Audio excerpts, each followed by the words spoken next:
جب پنجتن چلے مباہلہ کرنے کے لیے، اور وہ سارے مسیحی اور عیسائی جو وہاں پر آئے ہوئے تھے، ان کی نظر جب پنجتن پر پڑی، ان کے عالم نے کہا کہ ہم ان کے ساتھ مباہلہ نہیں کریں گے، خدا کی قسم میں ان میں ایسے چہروں کو دیکھ رہا ہوں کہ اگر یہ دعا کریں یا یہ اگر ہمارے لیے بد دعا کریں تو پوری روئے ارض پر کوئی مسیحی کوئی عیسائی باقی نہیں بچے گا. اگر یہ بد دعا کریں پہاڑ ریزہ ریزہ ہو جائیں، اگر یہ بد دعا کریں تو پہاڑ اپنی جگہ سے ہٹ جائیں. گھر سے مباہلہ کے لیے جو پنجتن چلے، کچھ پھول تھے جو بن کے وقار چمن چلے. اس کارواں کی فتح پر شک ہو تو کفر ہے، جس کارواں کی پشت پر خیبر شکن چلے. المنتظر ٹی وی میں آپ سب کو خوش آمدید. میں ہوں ظفر نقوی اور آپ دیکھ رہے ہیں پروگرام علم و معرفت. ابھی کچھ ہی روز پہلے 18 ذی الحج کو ہم نے منائی ہے عید غدیر. خانم زاہدہ ہی ہمارے ساتھ موجود تھی اسٹوڈیوز میں، اور بہت کچھ انہوں نے ہمیں سکھایا، گائیڈ کیا اور اس دن کی اہمیت سے ہمیں آگاہ کیا. اب کچھ دن بعد 24 ذی الحج کو ہم منا رہے ہیں عید مباہلہ، دوسری بڑی عید اور ایک اہم دن ہم سب کی زندگی میں. خانم صاحبہ، سب سے پہلے تو مجھے یہ بتائیے گا کہ یہ عید مباہلہ ہے کیا؟ ہوا کیا تھا آخر اس دن کہ یہ دن بھی اتنا اہم ہو گیا ہماری زندگیوں میں؟ جی بسم اللہ الرحمن الرحیم. ذی الحج کا مہینہ ویسے ہی عیدوں کا مہینہ ہے جی، اور بہت زیادہ اس مہینے کی اہمیت ہے. اور اس مہینے کا چاند جب نظر آتا تھا تو اصحاب اور تابعین جو ہیں وہ خاص طور پر عبادات کا اہتمام کیا کرتے تھے. اور یہ جو ذی الحج کے پہلے 10 دن ہیں، تو ماہ ذی الحجہ اتنا مبارک اور بابرکت مہینہ ہے کہ اس کی قسم پروردگار عالم، اس کے 10 دنوں کی قسم رب ذوالجلال قرآن کریم میں کھا رہا ہے اور فرما رہا ہے والفجر ولیال عشر والشفع والوتر. یعنی یہ پہلے 10 دن جو ہیں ان میں بہت زیادہ عبادات ہیں، بہت زیادہ عبادات کا ثواب ہے. پہلے 9 دن روزہ رکھنے کا بہت زیادہ ثواب ہے، 10ویں دن کا تو خیر حرام ہے، باقی 9 دن روزہ رکھنے کا بہت زیادہ ثواب ہے. اسی میں عید الاضحیٰ ہے، اسی میں عید غدیر ہے، اور اسی میں عید مباہلہ جیسی عظیم عید اور بہت ہی خوشیوں بھری عید پروردگار عالم نے ہمیں اسی مہینے میں عطا کی ہے. مباہلہ کا واقعہ کچھ اس طرح سے ہے کہ 10 ذی الحج کو، جو 10 ہجری کو، جو کہ نبی مکرم اسلام کی زندگی کا آخری سال تھا، اور اسلام جو ہے وہ کچھ حد تک دنیا کے مختلف ممالک میں پھیل چکا تھا. تو نبی مکرم اسلام نے کچھ اپنے اصحاب کو یمن بھیجا. یمن میں بھی نجران ایک جگہ کا نام ہے، وہاں کے عیسائیوں کو اسلام کی دعوت دینے کے لیے اور اسلام کی طرف بلانے کے لیے ان کو وہاں پر بھیجا. تو جب یہ اسلام کا پیغام نجران کے مسیحیوں اور عیسائیوں تک پہنچا تو ان کے پادریوں میں اور ان کے جو سردار اور ارباب اور جو بڑے بڑے ان کے علماء تھے، ان کے درمیان بے چینی پھیل گئی، کیونکہ وہ تو جانتے تھے آخری نبی نے آنا ہے. اور اس چیز کی خوشخبری انجیل جیسی عظیم کتاب میں بھی دی گئی تھی جو حضرت عیسیٰ علیہ السلام پر نازل ہوئی. تو جانتے تھے کہ آخری نبی نے آنا ہے. تو جب آخری نبی کی جانب سے اسلام قبول کرنے کی دعوت ان کو دی گئی تو ان میں بہت زیادہ بے چینی پھیل گئی، اور انہوں نے ایک میٹنگ بلائی اور سب ان کے ارباب و سردار و علماء سب اکٹھے ہوئے، اور اس بات کو جو ہے زیر بحث لایا گیا اور غور کیا گیا کہ کیا ہمیں اس دعوت کو قبول کرنا چاہیے یا نہیں کرنا چاہیے. تو آپس میں مشورہ کرنے کے بعد انہوں نے فیصلہ یہ کیا کہ ہم کچھ افراد مدینہ جائیں گے جہاں یہ نبی رہتے ہیں اور جہاں سے ہمیں یہ دعوت اسلام آئی ہے. مدینہ جا کر بہت قریب سے اس نبی کو دیکھیں گے اور ان کی دعوت کی حقانیت اور سچائی کو جاننے کی کوشش کریں گے. تو تاریخ کے الفاظ ہیں کہ 14 رکنی ایک ٹیم اور ان کے ساتھ 70 افراد یہ لوگ مدینہ کی جانب چلے، اور بہت ہی بہترین اور نفیس اور خوبصورت لباس پہن کر اور بہت ہی سج دھج کر یہ لوگ جب مدینہ آئے تو مدینہ کے لوگ تو بہت سادہ تھے. مسلمان جو ہیں بہت سادہ لباس پہنتے تھے، بعض اوقات پیوند زدہ لباس پہنتے تھے، بہت سادہ زندگی تھی مدینہ کے مسلمانوں کی. تو مدینہ کے مسلمانوں نے جب وہ اس وفد کو دیکھا اور اس 14 رکنی ٹیم اور باقی افراد کو دیکھا تو مدینہ کے لوگوں نے کہا کہ ما رأینا وفدن اجمل من ہؤلاء، ہم نے اپنی زندگی میں ان سے خوبصورت یا ان سے بہترین لباس پہنے ہوئے یا ان سے بڑھ کر شان و شوکت والا کوئی وفد یا افراد ہم نے اپنی زندگی میں نہیں دیکھے۔ جب یہ لوگ مدینہ آئے تو مسجد نبوی میں نماز ہو رہی تھی، نبی مکرم اسلام مسجد نبوی میں مسلمانوں کے ہمراہ تشریف فرما تھے۔ یہ لوگ بھی مسجد النبوی میں آئے اور ان کا ناقوس بجا اور ان کی عبادت کا وقت ہوا، تو انہوں نے مشرق کی جانب رخ کر کے اپنی عبادات شروع کر دی۔ تو کچھ مسلمانوں نے ان کو روکنا چاہا کہ مسجد میں جو ہے نا غیر مسلم اس طرح سے اپنی عبادت کو نہیں بجا لا سکتے۔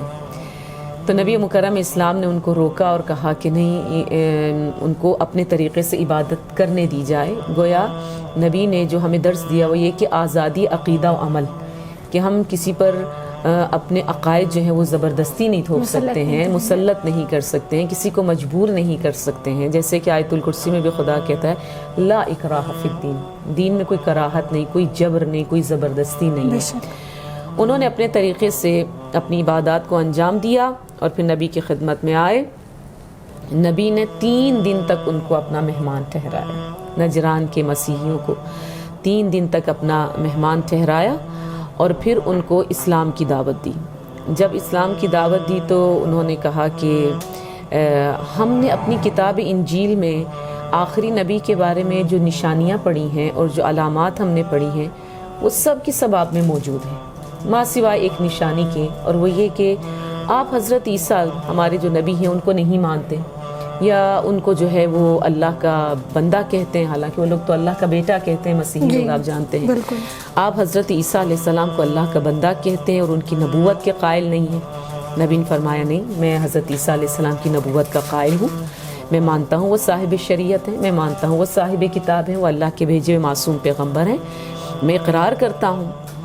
تو انہوں نے کہا کہ پھر آپ حضرت عیسیٰ علیہ السلام کو اللہ کا بندہ کیوں کہتے ہیں، حالانکہ حضرت عیسیٰ علیہ السلام جو ہیں وہ مردوں کو زندہ کر دیا کرتے تھے، حضرت عیسیٰ علیہ السلام جو ہے مادرزاد جو نابینا افراد ہوتے تھے ان کو بینائی عطا کر دیا کرتے تھے، جو برس کے مریض ہوتے تھے ان کو شفا عطا کر دیا کرتے تھے۔ کیا یہ بندے کے کام ہے؟ یہ تو خدائی کام ہے۔ تو اس کا مطلب ہے حضرت عیسیٰ علیہ السلام اللہ کے بیٹے ہیں۔ تو نبی نے فرمایا کہ یہ سارے کام وہ بِإِذْنِ اللہ انجام دیا کرتے تھے، یعنی اللہ کی اذن، اللہ کی اجازت اور اللہ کی طرف سے عطا کردہ طاقت اور قوت کی وجہ سے وہ تمام معجزات جو ہے وہ انجام دیا کرتے تھے۔ پھر انہوں نے ایک اور جو اعتراض کیا اور وہ یہ کہ کوئی بھی انسان بغیر باپ کے پیدا نہیں ہوتا۔ حضرت عیسیٰ علیہ السلام بغیر باپ کے پیدا ہوئے، تو کس طرح سے ہم مان لیں کہ حضرت عیسیٰ اللہ کے بیٹے نہیں ہیں؟ یقیناً حضرت عیسیٰ کا باپ جو ہے وہ پروردگار عالم ہے اور عیسیٰ اللہ کے بیٹے ہیں، کیونکہ ہر انسان کا ایک باپ ہوتا ہے۔ حضرت عیسیٰ کا اگر باپ نہیں ہے تو اس کا مطلب ہے وہ اللہ کے بیٹے ہیں۔ تو نبی نے فرمایا اس کی بہترین مثال حضرت آدم اور حضرت حوا کی شکل میں ہے کہ وہ بھی تو بغیر ماں باپ کے پروردگار عالم نے ان کو خلق کیا، وہ علی کل شیء قدیر ہے، وہ رب ذوالجلال، جس طرح سے آدم و حوا کو خلق کیا بغیر ماں باپ کے، اسی طرح سے حضرت عیسیٰ علیہ السلام کو بغیر باپ کے خلق کیا۔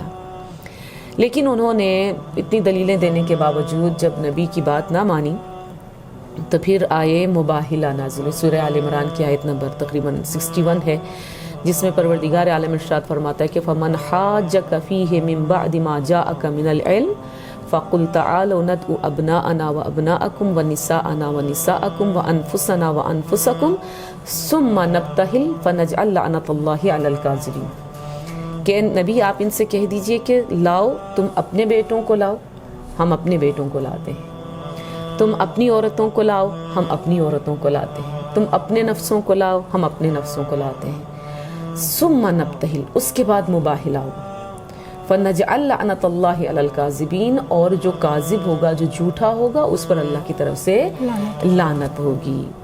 جب یہ میسج ان کو ملا، جب یہ پیغام ان کو ملا، اللہ کی جانب سے یہ آیت نازل ہوئی، تو انہوں نے کہا کہ ہم مباہلہ کے لیے تیار ہیں۔ وقت مقرر ہوا، جگہ مقرر ہوئی، اور وہ جگہ جو مباہلے کی ہے وہاں پہ مسجد مباہلہ، اب لوگوں نے اس کا نام، وہاں کے لوگوں نے چینج کر کے اس کو مسجد بنو معاویہ رکھ دیا ہوا ہے، حالانکہ وہ مسجد مباہلہ ہے۔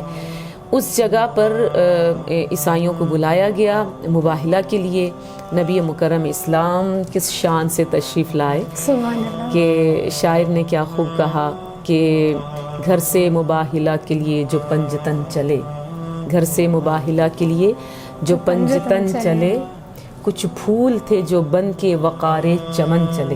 سبحان اللہ. اس کارواں کی فتح پر شک ہو تو کفر ہے, جس کارواں کی پشت پر خیبر شکن چلے. سبحان اللہ. کہ جس طرح سے آیت نازل ہوئی تھی اور کہا تھا کہ فَقُلْ تَعَالُوا نَدْعُوا أَبْنَاءَنَا, آپ اپنے بیٹوں کو لے کر آئیں, ہم اپنے بیٹوں کو لے کر آئیں. تو نبی سب سے آگے آغوش میں امام حسین علیہ السلام ہے, انگلی تھامی ہے امام حسن مجتبیٰ کی. سبحان اللہ.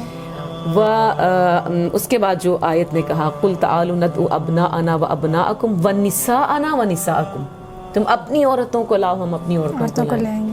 تو آیت کی ترتیب کا خیال رکھتے ہوئے جناب فاطمہ زہرا نبی مکرم اسلام کی پشت پر یعنی ان کے پیچھے چل رہی تھی.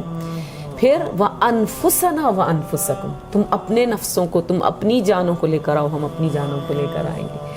تو نفس رسول, جان رسول علی ابن ابی طالب علیہ السلام سب سے پیچھے تھے. اس ترتیب سے جب وہ چلے تو پہلے سے ہی جو ان کے پادری تھے یا جو ان کے علماء تھے انہوں نے کہہ رکھا تھا کہ اگر یہ کاروان جو ہم سے مباہلہ کرنے کے لیے آ رہے ہیں, اگر یہ بہت شان و شوکت کے ساتھ آئے, بہت بڑی فوج کے ساتھ آئے, لشکر کے ساتھ آئے, اسلحہ کے ساتھ آئے تو ہم مباہلہ کریں گے. لیکن اگر بہت سادگی کے ساتھ, بہت معنویت کے ساتھ آئے تو ہم ان کے ساتھ مباہلہ نہیں کریں گے, کیونکہ سادگی جو ہے وہ انبیاء کا خاصہ ہوا کرتا ہے. اگر بہت زیادہ اس طرح سے جاہ و حشم سے اور لشکر لے کر اور اسلحہ لے کر بہت شان و شوکت سے آئے تو وہ نبی نہیں ہوگا. لیکن اگر بہت سادگی کے ساتھ, بہت معنویت کے ساتھ اور وقار کے ساتھ آئیں تو وہ حقیقت میں وہ نبی ہیں, ہم ان کے ساتھ مباہلہ نہیں کریں گے. جب پنجتن چلے مباہلہ کرنے کے لیے اور وہ سارے مسیحی اور عیسائی جو وہاں پر آئے ہوئے تھے ان کی نظر جب پنجتن پر پڑی, امام حسن مجتبیٰ, امام حسین, نبی مکرم اسلام جناب زہرا مولا کائنات پر پڑی, تو انہوں نے ایک جملہ کہا, ان کے عالم نے کہا کہ ہم ان کے ساتھ مباہلہ نہیں کریں گے. خدا کی قسم میں ان میں ایسے چہروں کو دیکھ رہا ہوں کہ اگر یہ دعا کریں یا یہ اگر ہمارے لیے بد دعا کریں تو پوری روئے ارض پر کوئی مسیحی کوئی عیسائی باقی نہیں بچے گا. اگر یہ بد دعا کریں پہاڑ ریزہ ریزہ ہو جائیں, اگر یہ بد دعا کریں تو پہاڑ اپنی جگہ سے ہٹ جائیں. تو انہوں نے مباہلہ کرنے سے انکار کر دیا, مباہلہ تو نہیں ہوا, اور جزیہ جیسے ٹیکس ہوتا ہے اس طرح سے حکومت اسلامی کو دینے کا وعدہ کر کے وہ اسلام قبول کیے بغیر مدینہ سے چلے گئے. یہ پورا ایک واقعہ مباہلہ ہے.